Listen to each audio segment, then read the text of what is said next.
Momento de abrir la primera entrevista de esta mañana. Le damos la bienvenida. Recibimos al subsecretario del Ministerio del Interior, Guillermo Maciel. Hay varios temas para conversar. Uno de ellos está vinculado, a los pasos que se están dando en la investigación a propósito de la fuga del mafioso italiano Rocco Moravito. Pero vamos a abordar por lo que pasó ayer. Comenzamos por ahí con este desgraciado hecho en un supermercado de Parque Rodó. ¿Qué investigación, qué pistas se están trabajando tras este suceso que, le costó la vida al gerente de la sucursal, ¿no? Buen día, Lorena. Buen día, May. Un gusto estar acá en el programa y con la audiencia de Canal 10. Sí, realmente una tragedia, un hecho que lamentamos mucho, que enoja y que indigna, ¿no? Que un trabajador indefenso sea abordado en una rapiña como ocurrió acá en este supermercado y termine matándolo. Son esas cosas incomprensibles donde la policía lo que puede hacer hoy es tratar de ubicar a los responsables. Se está trabajando fuertemente en eso, con el compromiso de agotar todos los medios para encontrar a estos dos responsables, buscarlos donde estén, encontrarlos, llevarlos a la justicia y aplicarles todo el peso de la ley. Como ustedes ya saben, hay cámaras en el supermercado, hay cámaras en la zona y hay un trabajo de la inteligencia y los investigadores de la zona trabajando en este tema. Realmente tenemos la empatía y nos solidarizamos con la familia, con los compañeros de trabajo, y lo que podemos hacer hoy es justamente tratar de encontrar a esos responsables y llevarlos a la justicia. ¿Prende las alarmas de alguna manera esta situación, teniendo en cuenta que, por lo pronto, por lo menos haciendo memoria, ¿no?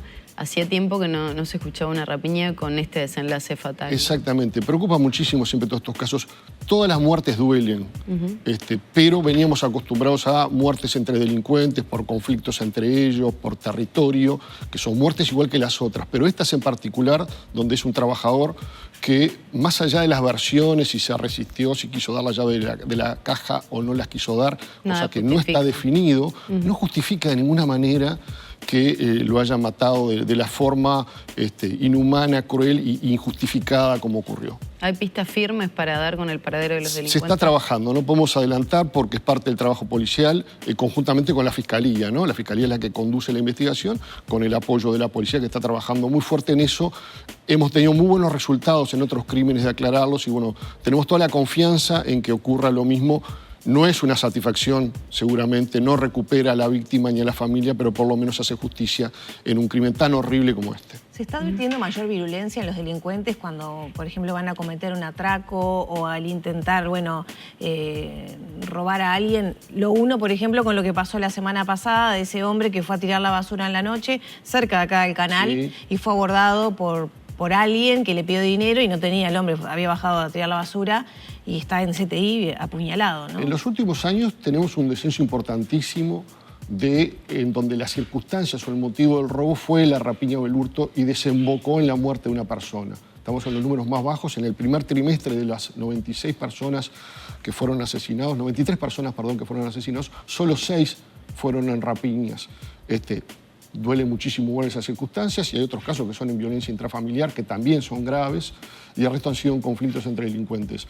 No te digo que haya una aceleración de esas situaciones, pero sí hay un factor importante que es la droga muchas veces, en que los delincuentes van en estado drogados, muy enajenados y con esa violencia que se suscita y termina en estas circunstancias terribles como la que pasó en la tarde de ayer. ¿Esto hace cambiar un poco la estrategia teniendo en cuenta lo que van marcando los índices de violencia, ¿no? Y esos datos que el Ministerio habitualmente tiende a ir analizando, ir viendo qué paso seguir? ¿Se modifican algo con este tipo de circunstancias? Sin duda. ¿Picos de homicidios como ocurrió este fin de semana? Parte de la estrategia policial es el dinamismo, ir cambiando y ajustando las estrategias. Por ejemplo, tuvimos el año pasado, ustedes recordarán, en mayo, episodios de violencia inusitada en el barrio Peñarol.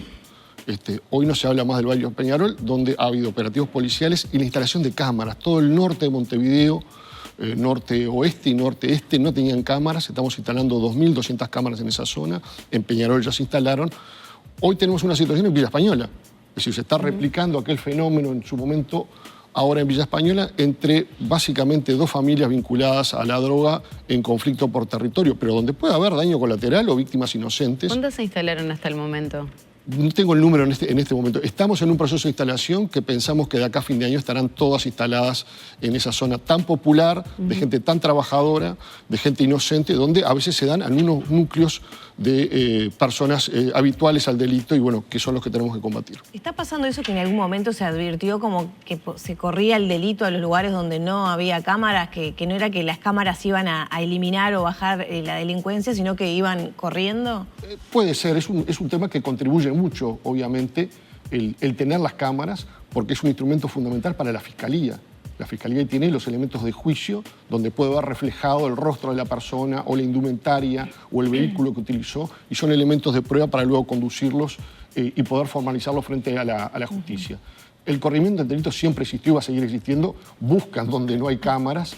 Por ejemplo, ayer en el Parque Rodó no hay cámaras del Ministerio del Interior. Sí, no hay exactamente en la esquina esa donde está el supermercado, pero hay en la zona y cuando tratan de huir, lo más probable es que hayan quedado registrados en los movimientos que han tenido en la zona. Pero es adelantar la investigación que está llevando la Fiscalía y yo no quiero incurrir en violar esa investigación. La última sobre este tema es, se decía que fugaron una zanela, una moto de cilindrada pequeña. ¿Qué pasó ahí en la persecución, en la llegada de la policía y en los tiempos como para poder dar con esos dos hombres que iban en un birrodado? Se está trabajando y es parte de la investigación. Detalles de vehículo y eso no lo puedo dar. Más allá de lo que ha salido en la prensa, no podemos aclarar todavía esos detalles porque son parte de la investigación y de la reserva de la investigación. ¿Los tiempos de la llegada de la policía entran dentro de los protocolos? ¿Cómo? Entran dentro de los protocolos, pero digo, la persona había sido asesinada cruelmente como ocurrió. Maciel, en estos años de gestión, usted como subsecretario, ¿cómo calificaría la gestión que se ha llevado adelante por parte del Ministerio? Recuerdo una frase de Heber hace un tiempo de no nos perdonan el éxito. ¿Usted entiende que viene siendo una buena administración, una buena gestión? Creo que el camino es el correcto. Si uno se fija, no voy a aburrir a la gente con los datos, pero si uno se fija 37 meses antes de asumir el gobierno y compara con los 37 meses posteriores, que es hasta fin de marzo de este año 2023, todos los delitos han ido bajando. Es decir, se han dado tres quiebres importantes que creo que hay que destacar. Uno es la tendencia. Estamos acostumbrados que los delitos siempre subían y subían todos los años. Bueno, ahora, por suerte, por gestión de la policía, por el esfuerzo de los funcionarios policiales, los delitos han tendido a la baja. Con alguna punta que ha cambiado en la curva de los homicidios, que ahora, por suerte, en el primer trimestre volvió a bajar los homicidios y estamos cerca de culminar ahora cuando termine junio, el primer semestre del año, y la tendencia es auspiciosa en casi todos los delitos que seguramente sean a la baja. Claro, siempre queremos más y mejorar más. ¿Alcanza con esta baja? Indudablemente que no. La gente merece y reclama más seguridad. Quieren más patrullaje, quieren más cámaras, quieren pasear en paz, mandar a sus hijos a estudiar, sus esposos a trabajar, sus mujeres a trabajar. Y bueno, es lo justificado y es parte de nuestro trabajo. ¿Estamos en el camino correcto? Sí, han bajado los delitos y continúan bajando los delitos y es parte del trabajo que se está haciendo. Maciel, nos metemos en el tema Rocco Morabito. Una investigación, bueno, llegó a la conclusión de la decisión de destituir a 4 funcionarios. Ya fueron notificados porque esto también lleva a la investigación de Fiscalía en paralelo. ¿Cómo se viene procesando eso? Acá hay 2 investigaciones. Uno de responsabilidades penales, que es en la Fiscalía. Vamos a cumplir 4 años de la fuga de Morabito. Ahora, el 23 de junio, se cumplen 4 años de que se fugó y hasta ahora no había nadie responsabilizado. Fiscalía en materia penal, con instrumentos que tiene la Fiscalía que no tiene la Administración. La Fiscalía puede levantar el secreto bancario para saber si algún funcionario recibió dinero. La Fiscalía puede hacer intervenciones de teléfono. Todo eso la Administración no lo puede hacer. Pero la Administración lo que hizo fue, en aquel momento, 3 días después de la fuga de Morabito, el día 26, decreta un sumario para 28 funcionarios. Es decir, los funcionarios que estaban en cárcel central y que se supone que tenían la vigilancia de ese establecimiento carcelario, que era un centro de diagnóstico y derivación, donde estaban alojados aquellos presos que iban a ser eventualmente extraditados. Unos a Brasil, otros a Argentina y Morabito a Italia.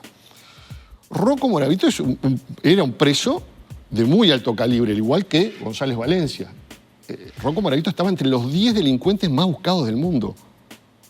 El rey de la cocaína, que a su vez se juntaba, y por eso sí hay un formalizado, un capitán de la Guardia Republicana, que hacían traslados de la Guardia Republicana, donde estaba González Valencia, a que se reuniera con la excusa de visitas conyugales Y se reunía, comían asados, tomaban y almorzaban en Cárcel Central y conversaban. Es decir, se juntaban dos grandes narcotraficantes, uno del grupo Los Queenies mexicano, número 2 en la organización y con gran poder económico, y Moravito. En la mafia calabresa. Moravito no se va solo, se va con 3 más. Uno que sale por una puerta lateral de la jefatura de Cárcel Central y Moravito con 2 más por la azotea que pasan a un apartamento de al lado. Se le hace el sumario a 28 funcionarios. ¿Qué pasa con el sumario? Bueno, concluye una etapa, pero en el propio sumario quedan en evidencia una cantidad de irregularidades gravísimas que no se investigaron. Que no fueron investigadas. ¿Por qué? Porque no hubo una investigación administrativa, se fue directamente al sumario. El sumario es cuando, para explicarle a la gente, no tiene por qué entender, el sumario es cuando se busca la responsabilidad de una persona con nombre y apellido. Entonces vamos a investigar a Guillermo Maciel, a Lorena, a Maggie, a ver qué responsabilidad tuvieron en un hecho. De esos 28 funcionarios hay 14 que fueron exonerados. ¿Por qué? Porque estaban en otro piso, no era su labor, uno puede ser un personal de servicio, que es el personal de limpieza, otro que tiene una custodia diferente, y te quedan 14. De esos 14 hay 4 que van a ser destituidos. Fueron a servicio civil, porque es un trámite legal que hay que hacer, donde se pide por parte del Ministerio de la destitución. ¿Por qué? Por omisiones graves, por irregularidades graves. Como por ejemplo. Y bueno, no subieron a controlar el 6º piso. El 6º piso, que es donde tenías nada más y nada menos que a Rocco Moravito, no se fue a hacer el conteo de si estaban los que tenían que estar. ¿Y no se hicieron esa decisión controles. fue planificada, pensada, provocada o negligente? No. En la fase administrativa se ve negligencia en los procedimientos, desidia en los procedimientos. Fueron 2 guardias de la Guardia Republicana, es decir, 2 policías de la Guardia Republicana, cuya función era custodiar y vigilar expresamente a Rocco Moravito. Bueno, no se les dieron instrucciones de lo que tenían que hacer. Estaban en una pieza en la otra punta del 6º piso de Cárcel Central, no vigilando a Moravito, el cual, en plena presencia de estos funcionarios y de otros más, se fuga. Estos 2 guardias también van a ser destituidos. El jefe del servicio y el jefe de la guardia. 4 destituciones pedidas, 3 más con falta grave, entre ellos la directora de la Cárcel Central.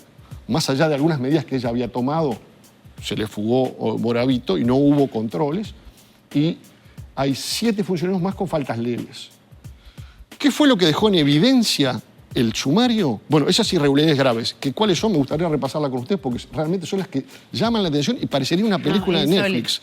Realmente es insólito. Más allá de lo insólito, obviamente hay una responsabilidad humana, ¿no? Detrás de todo eso, duda. Con una intención. Porque si no, el registro fílmico no puede ser que se haya perdido. Ya en la investigación de Fiscalía, a la cual el Ministerio no tiene acceso, pero la prensa ha accedido de alguna manera y ha publicado algún medio gráfico, nos enteramos que Moravito tenía un gimnasio, tenía un gym con pesas, es decir, con elementos contundentes. Tenía una especie de barbacoa para hacer asados y reuniones con otros presos y con González Valencia. Tenía cuchillos para cortes de carne. Un preso de esta peligrosidad tenía esas condiciones. Pero independientemente de eso, volvamos a esta situación. 3 días antes de que se fugara, y un tiempo antes el fiscal Lagner, que era el que estaba encargado de una de las fiscalías, pide las grabaciones, las filmaciones de seguridad de Cárcel Central. Claro, todo eso previo a la fuga de Rocco Moravito. Exactamente. Porque se venía investigando otra situación en paralelo. Exactamente. Desconociendo la posible fuga de Moravito. Exacto. Pide las filmaciones. ¿Qué investigaba Lagner en ese momento? Bueno, yo no tengo acceso a la carpeta fiscal. Lo que ha salido públicamente en algún medio es que eran hechos de corrupción. De repente que no se registraba alguna persona que entraba a cambio de dinero, pero eso es una investigación penal. En ese marco pide las... En ese marco pide las filmaciones. Bueno, ¿qué es lo que hace el Ministerio del Interior a través de la directora de Asuntos Internos? Va y se lleva el DVR, es decir, el equipo que filma. Y que almacena el registro fílmico. Exacto. El disco duro, el equipo grabador entero. Con lo cual se queda 3 días antes de la fuga de Moravito la cárcel sin cámaras que estén filmando. Y esto es advertido por la propia directora de Cárcel Central que dice, bueno, pero ¿van a dejar la cárcel sin cámaras? Y la dejaron sin cámaras. Y en el sumario también surge, interrogados, los 3 que fueron recapturados acá en Uruguay, que se fugaron con Moravito, que ellos declaran que ellos sabían que la cárcel se había quedado sin cámaras. Que sí que ahí había una filtración también de información de que podían aprovechar también esta circunstancia de que la cárcel había quedado sin cámaras. Pero no está solamente esta situación. Días antes de que se fugaran, aparece en una celda, también del piso sexto donde estaba Moravito, que la reja de la ventana que da un ducto estaba arrancada, que estaba colgando una cuerda con nudos y un arnés. ¿Eso después de la fuga? No, antes de la fuga. Antes. ¿Y entonces, qué pasó que eso no disparó ningún otro mecanismo? Es que no se investigó, justamente. Aparece una cuerda con nudos en un arnés que obviamente es para trepar o para descender, no es para pescar, ni es un entretenimiento, con una reja desprendida. ¿Eso quién da cuenta? Que Eso había da cuenta aparecido días antes. la propia cárcel informa al INR, porque depende del INR, la aparición de una cuerda en estas condiciones. Bueno, no hubo una investigación administrativa. ¿No se quitó? ¿No se retiró? No, nada. se quitó. Pero la cuerda, ¿para qué estaba? Obviamente era parte de una planificación de algún mecanismo de fuga. Un año antes, este es otro elemento que llama muchísimo la atención, el INR tiene un servicio de inteligencia carcelaria. Igual que tenemos inteligencia policial, hay una inteligencia carcelaria. Y hay un informe de inteligencia carcelaria enviado desde este Departamento de Inteligencia Carcelaria a Cárcel Central y al INR, diciendo, Moravito está planificando fugarse. Está manejando una suma de dinero X, para pagar, obviamente. Se va a fugar por la azotea y va a pasar a un apartamento contiguo. Un año antes. Que es como ocurrió en definitiva la fuga. Bueno, eso tampoco fue investigado. ¿Qué medidas se adoptaron si dicen que se va a fugar por la azotea? ¿Hay responsabilidades del INR o de las autoridades máximas del Ministerio del Interior del momento? Bueno, eso es lo que no se investigó. Pero acá te quiero poner un ejemplo que es bien claro. Dicen en el sumario más de uno que había un funcionario policial encargado de mantenimiento que era el facilitador de herramientas para los presos, que le vendió a Moravito una pinza para cortar alambres. Y uno dice, bueno, pero entonces este funcionario estará dentro de los 28 sumariados. No está dentro de los 28 sumariados. No está sumariado. Entonces, una de las investigaciones es determinar la implicancia o no, responsabilidad o no, de este funcionario donde algunos lo señalan como facilitador de herramientas. Todas estas cosas que estamos mencionando, la aparición de un pendrive que le lleva a González Valencia, adentro, primero, ¿cómo tenía González Valencia? Bueno, tenía muchas cosas, ¿no? La visita, pero acá tenía un pendrive. Lleva un pendrive para dárselo a Moravito. Es decir, dos narcotraficantes intercambiando información en un pendrive. Se lo incautan en Cárcel Central. Y desaparece. Y lo mandan al INR, a los efectos de que luego fuera policía científica para periciarlo, a ver qué tenía. González Valencia dice que le llevaba música. Hay que ser muy inocentes, ¿no?, para crear la versión de González Valencia. Le llevaba música a su amigo Rocco Moravito en la cárcel. El pendrive no aparece, no hay pericia.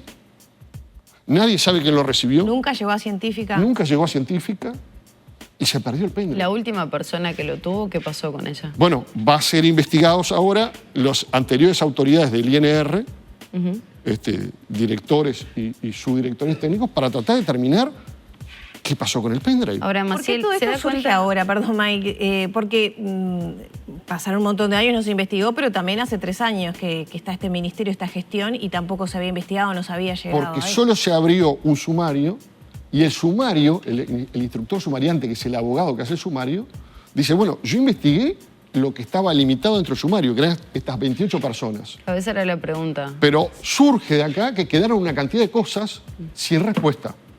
Y elementos de juicio que dan los propios sumariados.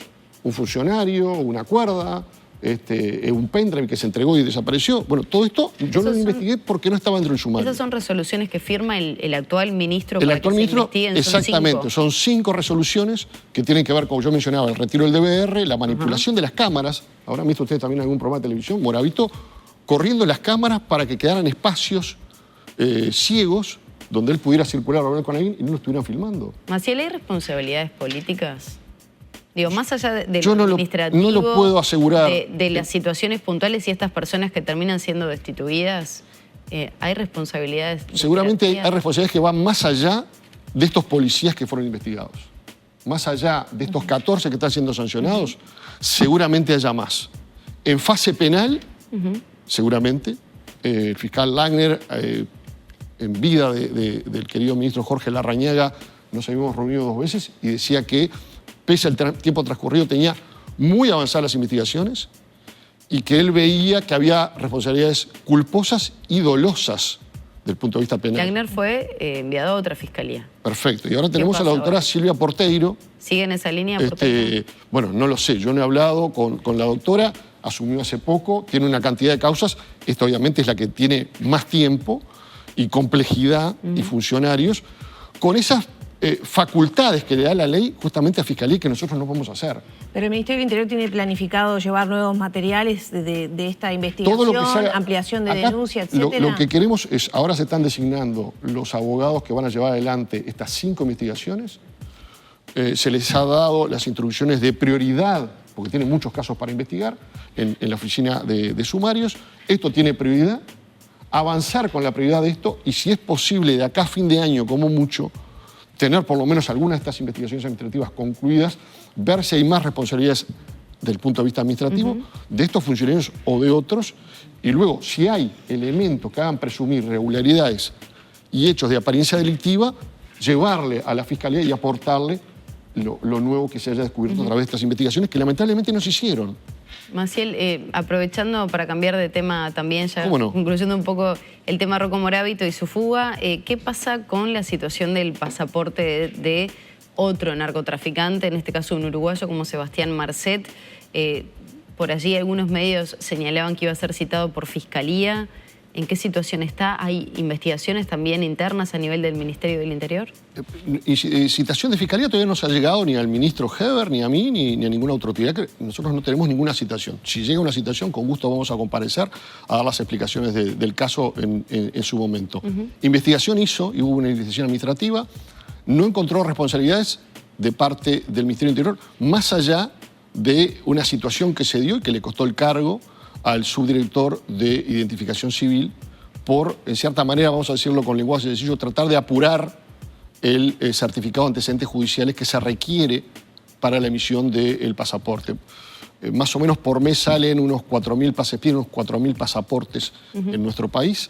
El día que salió el de Marcet, salieron unos 300 pasaportes, entre ellos el de Marcet y de otra persona más, por parte de un funcionario de Identificación Civil, se había solicitado acelerar el trámite del certificado de antecedentes a los efectos de que pudiera salir junto con la valija diplomática, cosa que tampoco se cumplió, porque pese a ese tratar de apurarlo, la valija partió antes que fuera expedido, emitido el pasaporte y luego entregado a la Cancillería, que es como corresponde. Pero estuvo presente la famosa advertencia, ¿no?, que usted mismo hizo a... Sí, pero no era por el pasaporte. Las comunicaciones que yo tuve en su momento con la subsecretaria eran a raíz de consultas que hacía la Dirección de Drogas sobre la razón por la cual había sido detenido Marcet en Emiratos Árabes, que era porque había entrado con un pasaporte falso paraguayo, y en la segunda oportunidad que me comunico y obviamente le digo las características de la persona, le digo que era un narco peligroso,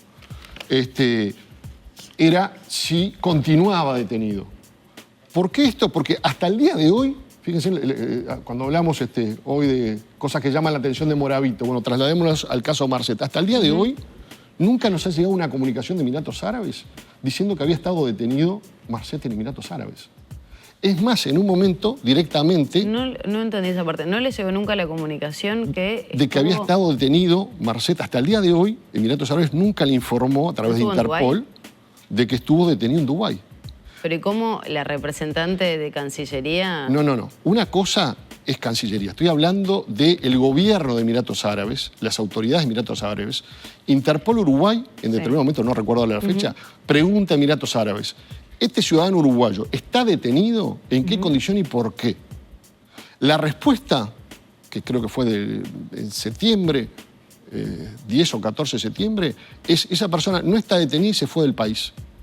Cosa que no era exacta, porque Cancillería nos confirma que la cónsul fue a visitarlo a la cárcel y estaba detenido. Y estaba detenido por haber ingresado... Digo, no hizo nada irregular la representante consular. No, cumplió con sus deberes de cónsul, como en todos los países. Digo, nosotros recibimos permanentemente cónsules de Brasil, de Argentina, que van a ver las situaciones que están ciudadanos argentinos o brasileños o paraguayos o del país que sea, presos en cárceles uruguayos por haber cometido un delito. Ahora, el mail que usted le manda a Carolina H. No le mandé ningún mail, hablé por WhatsApp. Bueno, Y perdón, pensé que había claro, sido vía mail. no. El Le mensaje. dice, Sí. hola Caro, ¿podemos saber qué pasó con este delincuente detenido en Dubái por documentos falsos? Es un arco muy peligroso y pesado.